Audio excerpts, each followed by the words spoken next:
On est allé voir Joseph. Joseph a survécu et Joseph est arrivé. On va voir un petit verset seulement aujourd'hui, on va continuer quand même demain. Genèse, et chapitre 41, les versets 48 à 57. Verset chapitre 41. Non, on commence au chapitre 41, verset 50. 48, oui, à 57.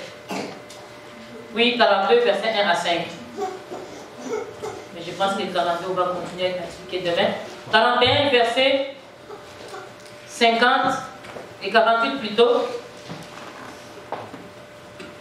48 à 57, nous lisons au nom de Jésus.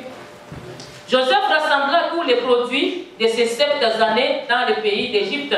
Il fit des approvisionnements dans les villes, mettant dans l'intérieur de chaque ville les productions des champs d'alentour.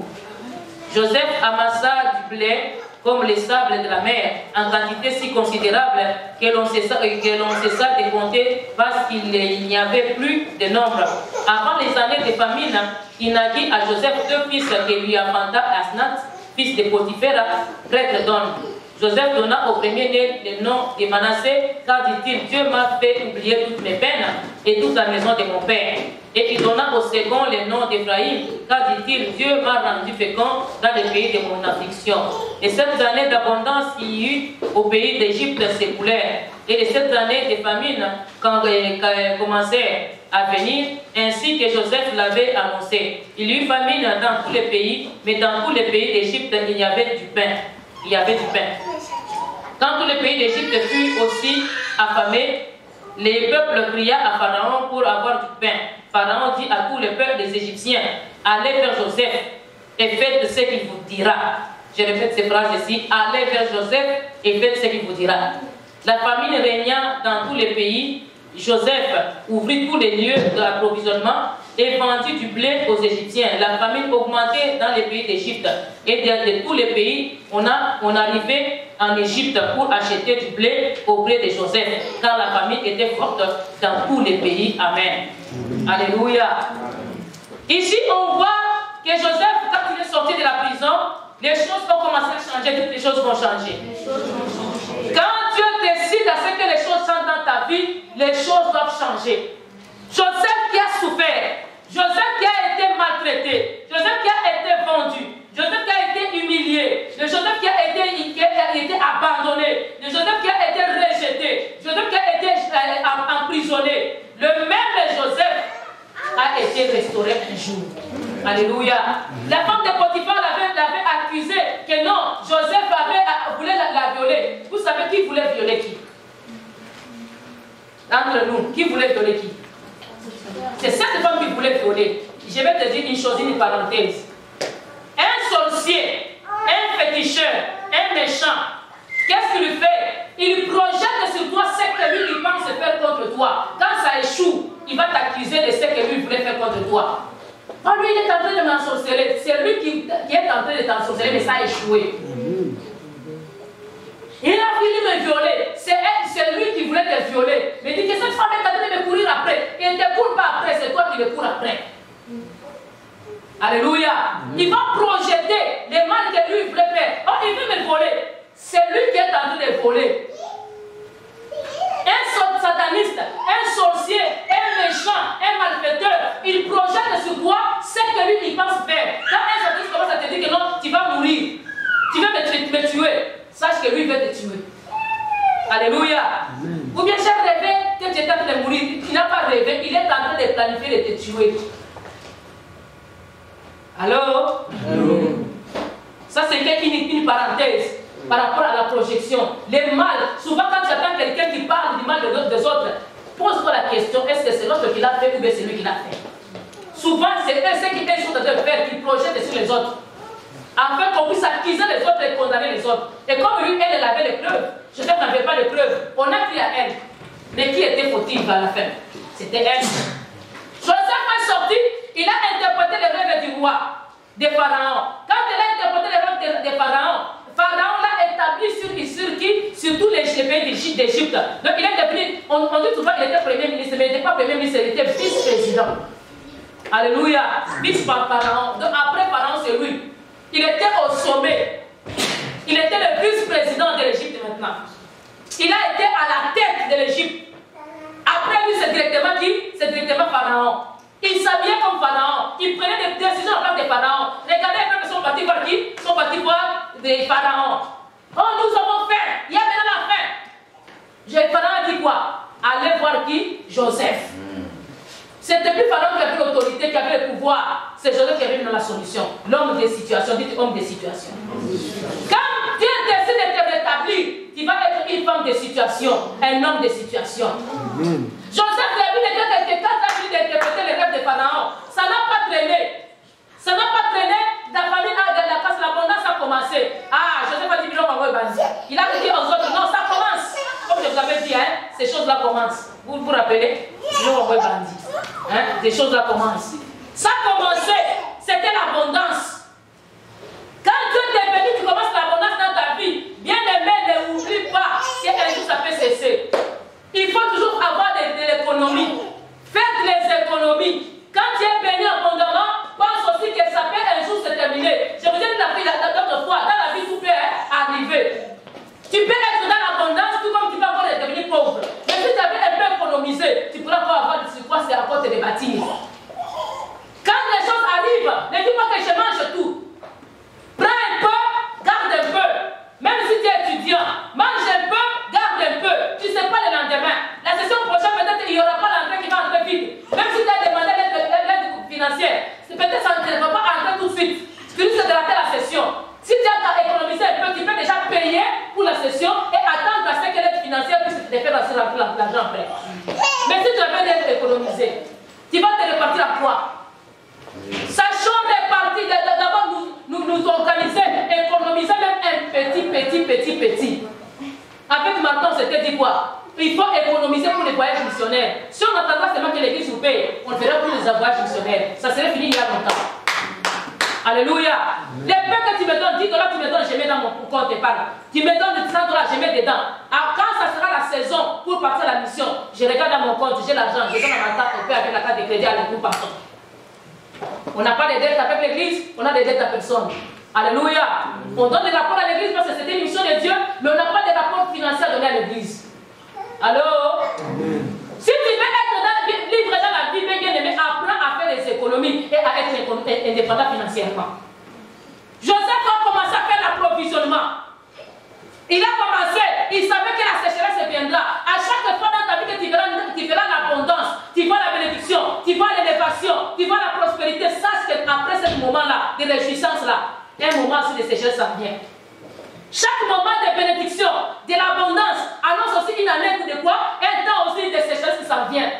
Comme nous avons dit après le concert, il faut prier, rester au poste, sinon le diable peut encore venir combattre après. Donc à chaque grande action, il y a toujours une mauvaise action qui s'est faite.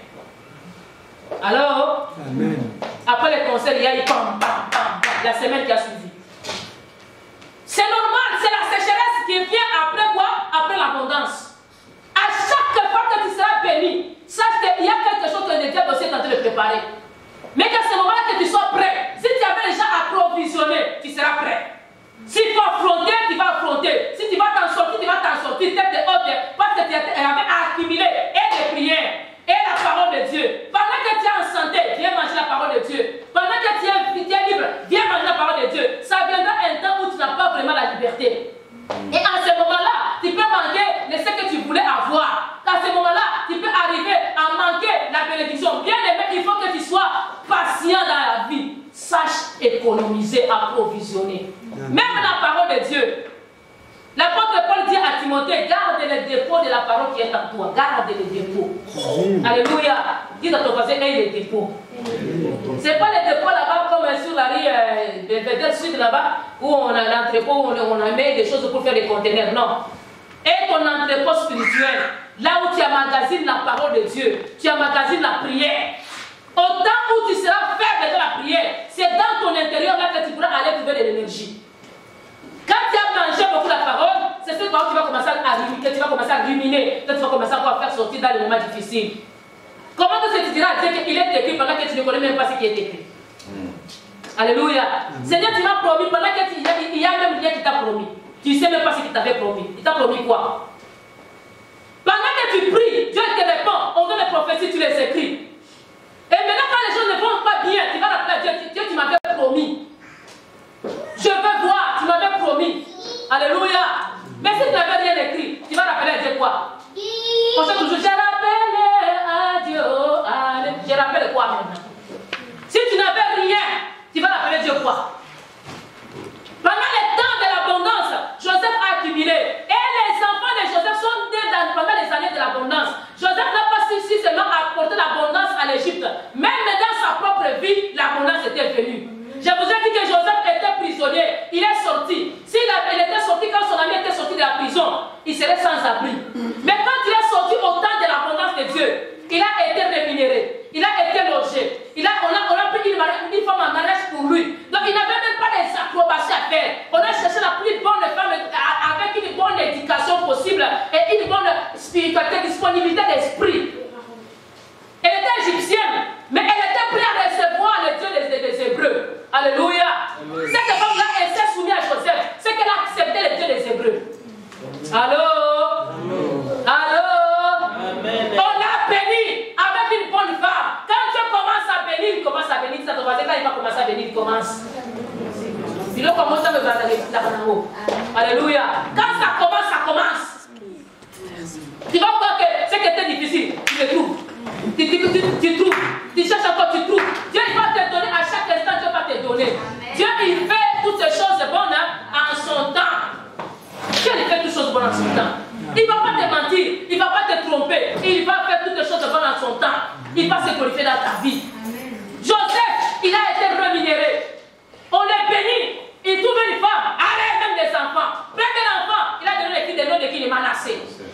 Manassé qui va dire que Dieu m'a fait oublier toutes mes peines et la maison de mon père. Alléluia. Il a dit que Dieu m'a fait oublier toutes mes peines et toute la maison de mon père. Dieu te fera oublier. Quand la maison vienne, tu vas oublier les peines. Quand la maison vienne, tu vas oublier les chagrins. Quand Dieu commence à bénir, il commence à bénir. Tu vas avoir l'abondance. Tu vas avoir la gloire de Dieu. Dieu, il est Dieu. Quand il commence, il va achever. Alléluia. Le mariage, ça fait un problème. Les enfants aussi, la fécondité, ça va venir. Il a dit, hey, Dieu m'a fait oublier quoi? La maison de mon père. Là, il n'avait plus besoin de la maison de son père. Alléluia. Il a commencé à compter une nouvelle vie. Quand Dieu commence avec toi, il commence une nouvelle vie avec toi. Amen. Il commence à te donner de nouvelles choses. Il commence à te donner la joie et la paix. Dieu commence à t'élever. Tu commences même à sourire. Toi qui ne souriais pas, tu commences à faire quoi? À sourire. Les années de l'abondance, tu vas oublier même tes peines, tes chagrins. Son fils peut-être qu'il avait déjà vieilli avant le temps. Oh, Joseph, Dieu l'a visité dans les années de l'abondance. Dieu l'a aussi visité, l'a aussi accordé l'abondance. Laisse à ce que Dieu te donne l'abondance au nom de Jésus. Amen.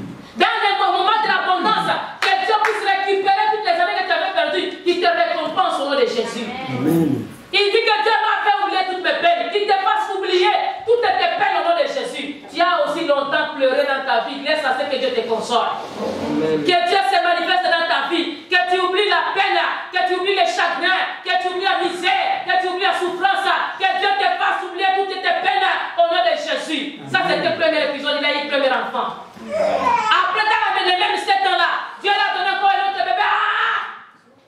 Deuxième enfant, il a appelé le nom d'Ephraïm. Alléluia. Il a appelé le nom d'Ephraïm. Pourquoi? Parce qu'il disait que non, Dieu me rendra fécond dans la maison dans le pays de mon affliction. Dieu m'a rendu fécond dans la maison de mon affliction. Dans le pays de mon affliction. Dieu l'a rendu fécond.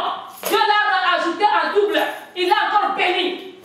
C'est pas comme s'il glorifiait le Seigneur. Il m'a rendu encore beaucoup plus. Dans la maison où j'étais dans l'affliction, dans les chagrins, dans la misère, Dieu encore m'a donné au plus.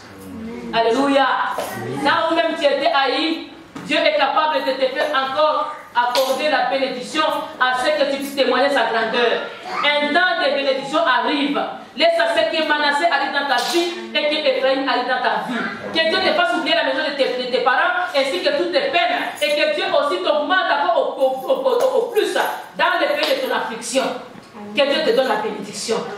qu'il apaise ton cœur.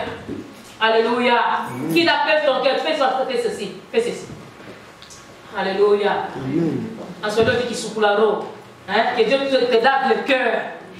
Quand il te lave le cœur là, il n'y a plus de soucis.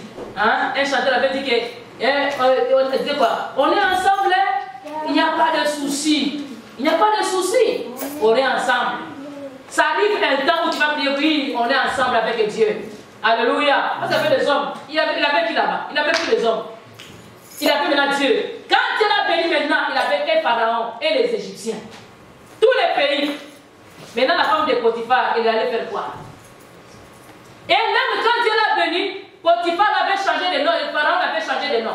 Il ne peut plus seulement s'appeler encore Joseph. Alléluia. On l'a donné, il faut qu'il s'appelle Asnat. Et lui, on lui a donné quel nom? Quelqu'un qui a bien lu la lecture, les passages précédents là-bas. Sa femme s'appelait Asnat. Et lui, il s'appelait quoi? Si tu es vraiment un bon lecteur. Il s'appelait Tsapnat. Lui, il s'appelait Tsapnat Paneach.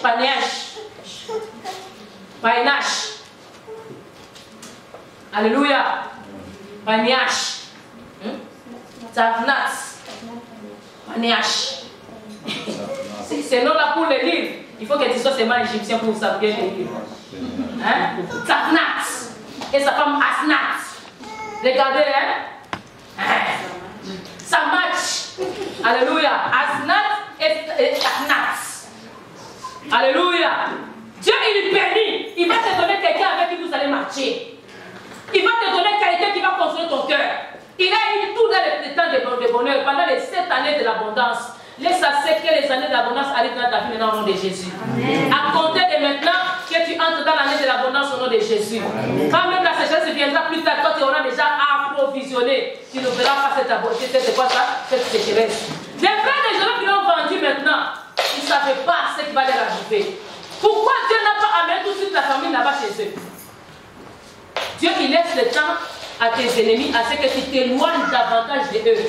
Parce que si quand tu seras béni, si tu es plus près et vous êtes proche, c'est-à-dire que je te fâche aujourd'hui, demain moi je suis béni. Toi tu viendras vite parce que tu vas me voir. Tu viendras vite me demander pardon, car j'ai mieux pour me demander. Alléluia. Pour me supplier et je vais avoir pitié vite parce que je n'ai pas encore eu beaucoup de temps de chagrin. Mais Dieu a permis que Joseph passe tous ces temps ici, toutes ces étapes, qu'il souffre et que les années passent 13 ans plus tard. Avec mon frère c'était 15 ans. Mais maintenant, lui, c'était 13 ans de souffrance. Mon frère a fait seulement 3 ans et 8 mois. Il a vu comme si c'était la fin du monde. Mais Joseph a fait combien? 13 ans. Pas de liens, pas de parents, pas d'appui, pas de soutien, pas de bénédiction, pas d'entrée. Donc, il a souffert, humilié de toutes les façons. Dieu l'a éloigné maintenant de ses frères. Il les a enlevés dans son cœur. Il a oublié même son père. Maintenant, quand il a restauré, la bénédiction a commencé, ça a pris 7 ans. Pendant ces 7 ans, même là-bas, à Canaan, il y avait la bénédiction, l'abondance. Et ils étaient toujours bien. Le premier maintenant, 13 plus 7, ça fait combien? Ça fait 20. 20 ans maintenant plus tard, dites 20 ans plus tard. Les frères, ils pensaient qu'ils s'étaient débarrassés de Joseph. Ils n'ont plus besoin de Joseph. Ils ne chercheront plus jamais. Et ils ne souffriront plus. Et les frères faisaient des rêves partis. Quand les faisaient des rêves partis, il part avec ses rêves. Il part avec son Dieu, il part avec sa bénédiction. Bien aimé, si tu ne te sais pas d'une personne qui est Joseph pour toi, ça va te prendre du temps pour que tu te rendes compte que c'était un Joseph. Dans un premier temps, tu vas continuer à couler. Tu sors à l'église agité, je m'en vais, tu t'en vas, oui, tu vas continuer à couler encore. Tu vas avoir encore la manger, tu vas avoir la nourriture, tu vas avoir la bénédiction, l'argent, l'auto. Mais à un certain moment, toute l'onction que tu as pris ici, ça va se terminer. Parce que l'onction n'est plus ravitaillée. Alléluia. L'onction, elle continue à se ravitailler quand tu continues aussi à être branché. Alléluia. Quand tu te branches avec le conducteur que Dieu a placé sur ton chemin, ton conducteur que Dieu a mis sur ton chemin, par révélation, tu reçois de son onction, tu reçois de sa bénédiction, tu bénéficies de sa bénédiction. Quand tu te découpes, le robinet cesse de quoi ça? De couler. Maintenant, tu avais déjà de l'eau dans les poissons, peut-être dans un puits, peut-être dans un tank, peut-être dans un seau. peut-être dans un gourde, dans une gourde. Tu vas dire que non, j'ai encore de l'eau. C'est correct. Mais cette eau-là, tu vas le boire. Tu vas te laver, tu vas faire la vaisselle, tu vas faire la lessive. Mais après un temps, cette eau va faire quoi? Va se terminer. Parce qu'il n'y a plus d'entrée. Il y aura que des quoi? Des sorties. Alléluia. Cherche quelqu'un qui a l'onction de Dieu, qui est connecté avec Dieu. Débranche-toi. Avec le temps, si tu te débranches avec lui, tu vas sécher. Même s'il ne dit rien, même s'il ne te maudit pas, tu pars, tu te débranches l'onction. Avec le temps, même après les années, avec Joseph, c'est ça plus combien? 20 ans. Pour que ses frères aient la paix chez eux. Quand ils ont eu la paix chez eux, le verset qui m'a fait rire, c'est que ses parents, leur papa a dit quoi? Pourquoi vous vous regardez comme ça? C'est qu'ils commencent à se regarder. Dan, toi tu n'as rien. Ruben, rien. Rien. Ils n'avaient plus rien. La sécheresse viendra. Si Joseph part, même si ce n'est pas aujourd'hui, demain la sécheresse viendra. Dites à ton voisin, la sécheresse viendra dans le camp des ennemis. Ceux qui t'ont vendu, même si c'était frappé par la poitrine, la sécheresse va les changer. Si on ne reconnaît pas ce que tu as fait pour eux, ce que toi tu leur as fait donner, la sécheresse viendra. Toi tu es un Joseph pour quelqu'un. Laisse à ce que tu sois un Joseph pour quelqu'un au nom de Jésus. Amen. Que en temps convenable que Dieu pense à toi. Que Dieu te suit tes larmes. Et quand Dieu va te suivre maintenant tes larmes, c'est là que Dieu va commencer maintenant à te venger. Toute la vengeance de Dieu.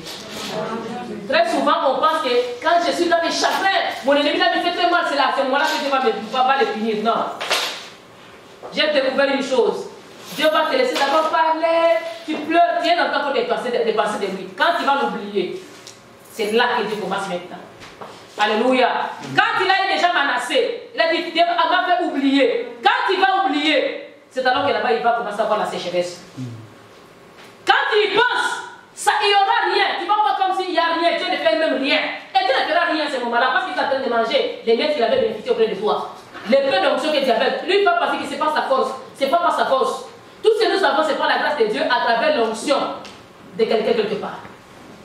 Allô? Quand on prie pour vous la bénédiction tombe. Même si tu ne vois pas matériellement comme ça aujourd'hui. Les mains ici, ça n'a rien. On t'impose les mains, on te donne l'onction. Quelqu'un, on le consacre à Dieu dans l'église, on impose les mains, on donne l'onction du ministère là. Si il se détache de vous, cette onction va sécher. Alors, la Bible déclare que Dieu ne se répand pas de ses dons ni de son appel. Mais quand quelqu'un tombe aujourd'hui, ce n'est pas aujourd'hui que tu vas les voir sécher. On va continuer avec les dons. Avec le temps, ces dons-là vont sécher. Amen. Amen. Pour que ça reprenne encore la vie, il faut qu'il vienne encore se reconnecter. Pour que ça puisse encore être ravitaillé. C'est comme une plante, comme les plantes ici. Pendant l'hiver, toutes ont perdu les feuilles. Elles sont presque mortes. Elles dorment en quelque sorte. Mais quand le printemps va arriver, la première pluie, ça tombe pas pour commencer à voir les bourgeons. Après les feuilles, après les fleurs, après les fruits. Au printemps et à l'été, on va voir la verdure partout. Mais à l'hiver ici, même la pelouse, ça sèche. Il suffit que ça rentre encore en quoi? En contact avec quoi? La pluie. C'est pareil avec l'onction. Quand il y a l'onction, tu vas voir les choses vont bien aller. Tu vas voir que les choses vont bien évoluer. Les choses vont bien aller. Tu vas bien profiter. Tu vas bien bénéficier. Pourquoi? Parce que tu es branché. Mais dès que tu te reconnectes, tu commences peu à peu à te sécher. Et avec le temps, tu vas finir par sécher complètement. Les feuilles ici, ça commence pas à tomber tous les jours. Hein? Quand les fleurs commencent à entrer petit à petit, ça commence à jaunir. Ça rougit. Et puis après, je ne sais pas, ça devient, je ne sais pas, orange. Et puis après, ça commence à tomber. 1, 2, 3, 4, 5, 6, 7, 8. La larve est restée nue. Tu ne voyais pas de l'autre côté de la rue, tu commences à voir. Mais en été, tu ne verras plus de l'autre côté. Parce que ça va verdir. Alléluia. Bien aimé, ça arrive un temps où les choses, ça s'empire dans ta vie. Pendant que tu es connecté, ne t'en fais pas parce que tu as la provision. Mais quand la sécheresse va venir, tu as aussi la provision. Et bien, les autres vont pleurer, mais toi, tu ne vas pas pleurer. Et cette raison que c'est dans la sécheresse de la famine, mais toi, tu ne seras pas séché, tu ne seras pas dans la famine. Je vais te bénir, je vais t'arroser. Je vais te donner la pluie de l'avant et de l'arrière-saison. Dieu va te donner la pluie. À toi qui es son enfant qui est branché, Dieu va te donner la pluie. Joseph va commencer à fleurir. Les choses vont commencer à changer dans sa vie. Et il a vu la transformation. Et ça, c'est que Dieu vous bénisse. Amen.